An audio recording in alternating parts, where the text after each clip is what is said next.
జై శ్రీరామ్! అందరూ ఎలా ఉన్నారు? ఈరోజు మీ హనుమాన్ జయంతి అనేది ఎలా జరుపుకున్నారో తెలీదు కానీ, నేనైతే చాలా సంతోషంగా, చాలా హ్యాపీగా జరుపుకున్నానండి. ఎర్లీ మార్నింగ్ 3కి లేచి బయట అంతా క్లీన్ చేసుకొని, చక్కగా ముగ్గులు పెట్టుకొని, నెక్స్ట్ ఏంటంటే దేవుడి ఫోటోల దగ్గర అంతా క్లీన్ చేసుకొని, దేవునికి ఇంకా అలంకరణ మొదలుపెట్టాననమాట. నాకున్న దాంట్లో చిన్నగా ఏదో అలా చేశాను. నేను యాక్చువల్లీ 11 డేస్ నుంచి హనుమాన్ చాలీసా వ్రతం కూడా చేస్తున్నాను. ఇవాళది అది 11 డేస్ కంప్లీట్ చేసుకుంది. ఆఖరి రోజు హనుమాన్ జయంతి అన్నీ కలిసి రావడం వల్ల నాకు కూడా చాలా హ్యాపీగా ఉంది. స్వామివారికి అయితే కనుక స్పెషల్గా పరమాన్నం వండాను. అలాగే ఆయనకి ఎంతో ఇష్టమైన అప్పాలు వండానండి. అప్పాలు వండి ఆయనకి ఎంతో ఇష్టమైనది ఒకటి ఫస్ట్ ఏంటంటే కనుక తమలపాకుల దండ అండి. తమలపాకు దండ వేశాను. అండ్ అలాగే అప్పాలు చేశాను కదా, అప్పాలను కూడా దండగా చేసి ఆయనకి సమర్పించాను అనమాట. అది కాకుండా విడిగా అప్పాల ప్రసాదం కూడా ఆయనకి నైవేద్యంగా సమర్పించానండి పరమాన్నంతో పాటు. మనకున్న దాంట్లో ఇష్టపూర్వకంగా ఎన్ని పెట్టినా కాదనకుండా స్వీకరిస్తారనమాట ఆ శ్రీ ఆంజనేయ వారు. సో నెక్స్ట్ ఏంటంటే వాటన్నిటిని సమర్పించిన తర్వాత నిదానంగా సాంబ్రాణి పొల్లులో దీపారాధన అన్నీ చేసుకొని, అలాగే ధూపం వేయాలి కదా, ధూప్ స్టిక్స్తో ధూపం అని వేశాను. అదిగోండి నేను చేసిన అప్పాలు దండ. ఫస్ట్ టైం చేస్తున్నాను అప్పాలు, భయపడుతూ చేశాను కానీ టేస్ట్ అయితే చాలా బాగుంది. ఇది కాకుండా నేను ఇంకా టెంపుల్కి కూడా తీసుకెళ్ళాలండి. అది ఎలా తీసుకెళ్ళానో, అప్పాల దండ ఎలా చేశానో అది కూడా ఈ వీడియోలో చూపిస్తాను. సో పూజ అనేది కంప్లీట్ చేశానండి. అలాగే 11 సార్లు నేను హనుమాన్ చాలీసాను కూడా చదువుకున్నాను. అయిపోయిన తర్వాత కొబ్బరికాయ అనేది సమర్పించానండి. కొబ్బరికాయ కూడా కొట్టిన తర్వాత స్వామివారికి దివ్యమంగళ హారతి ఇచ్చుకున్నాను. ప్రశాంతంగా ఉందండి. అసలు ఈరోజు ఎంత అంటే మనశ్శాంతిగా ఉందో.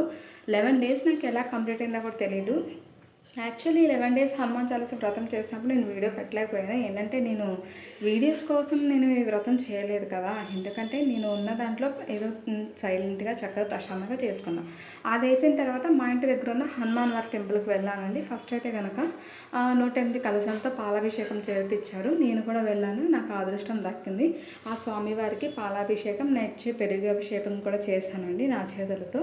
నాకైతే కనుక ఫస్ట్ అది చాలా అనిపించింది. యాక్చువల్లీ స్వామివారు చేస్తారనుకున్నాను, అంటే అర్చక వారు, బట్ మా అందరితో చేపించారు. దాంట్లో నేను కూడా పాల్గొనడం నాకు మరింత సంతోషాన్ని కలిగించింది.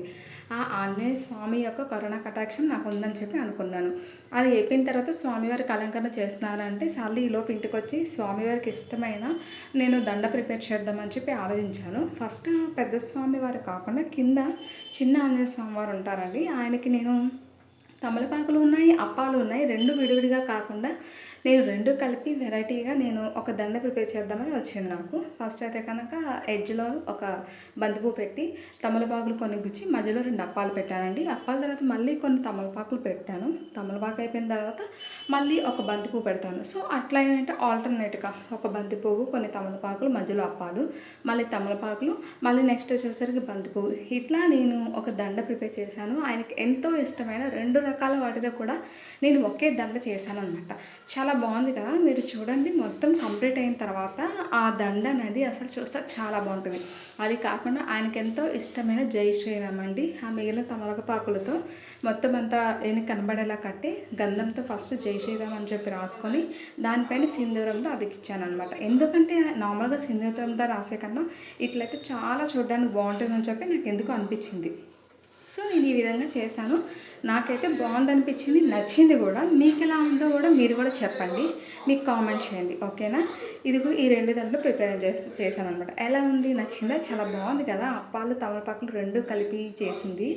సో నాకైతే చాలా గ్రేట్ అనిపించింది. ఎందుకంటారా, నాకు నేనే చేసి ఫస్ట్ టైం కదా. అదిగోండి నేను వేసిన చిన్న స్వామి వారికి అప్పాల దండ కూడా వేశాను. కానీ ఆ రోజు అంతా కొంచెం అందరూ తీసుకురావడం వల్ల మనం వేసిన దండ అనేది కొంచెం కనబడలేదు. It's okay. బట్ ఏంటంటే నా చేతులతో నేను సమర్పించాను కదా, కొంచెం నాకు మనసుకి ప్రశాంతత అనిపించింది. ఇలా గడిచిందండి. మీకు ఎలా ఉంది? సబ్స్క్రైబ్ చేయండి. సబ్స్క్రైబ్.